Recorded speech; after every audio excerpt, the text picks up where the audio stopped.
Everyone, welcome back to Poonam education. तो अब हम बात करने जा रहे हैं फाइबर क्रॉप्स के बारे में कि फाइबर क्रॉप्स होती कौन कौन सी है। तो फर्स्ट है हमारी कॉटन, यानी कि हमारा सूती वस्त्र।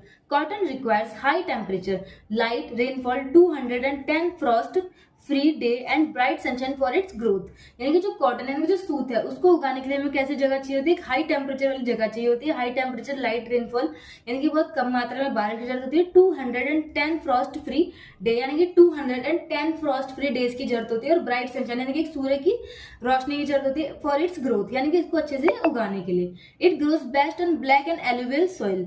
इसको सबसे ज्यादा कहाँ उगाया जाता है? ब्लैक एंड एलुवियल, यानी कि जो जलोढ़ मृदा है उसमें इसको मेजरली उगाया जाता है, और साथ साथ काली मृदा में से उगाया जाता है।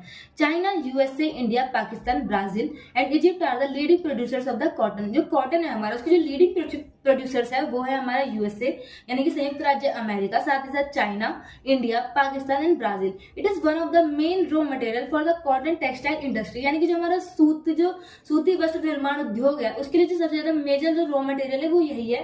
नेक्स्ट है हमारा जूट, जिसे सुनहरा रेशम यानी कि गोल्डन फाइबर कहा जाता है। Jute was also known as the golden fibre. It grows well in alluvial soil and requires high temperature, heavy rainfall and humid climate. इसके लिए क्या चाहिए होता है? ये जलोढ़ मृदा में उगाया जाता है, साथ ही साथ रिक्वायरमेंट करता है हाई टेम्परेचर, यानी कि उच्च तापमान की इसको जरूरत होती है। हैवी रेनफॉल, यानी कि अधिक मात्रा में वर्षा की जरूरत होती है। साथ ही साथ एक ह्यूमिड क्लाइमेट, यानी कि एक ऐसी जलवायु जहाँ पे आर्द्रता हो। This crop is grown in the tropical areas. इस क्रॉप को कहाँ उगाया जाता है? ट्रॉपिकल एरियाज में उगाया जाता है। जैसे कि इंडिया हो गया हमारा, Bangladesh are the leading producer of the jute. जो जूट है उसके जो लीडिंग प्रोड्यूसर्स है वो है इंडिया और बांग्लादेश। आई होप ये वीडियो आपके लिए बहुत ज्यादा यूजफुल होगा। Thank you so much.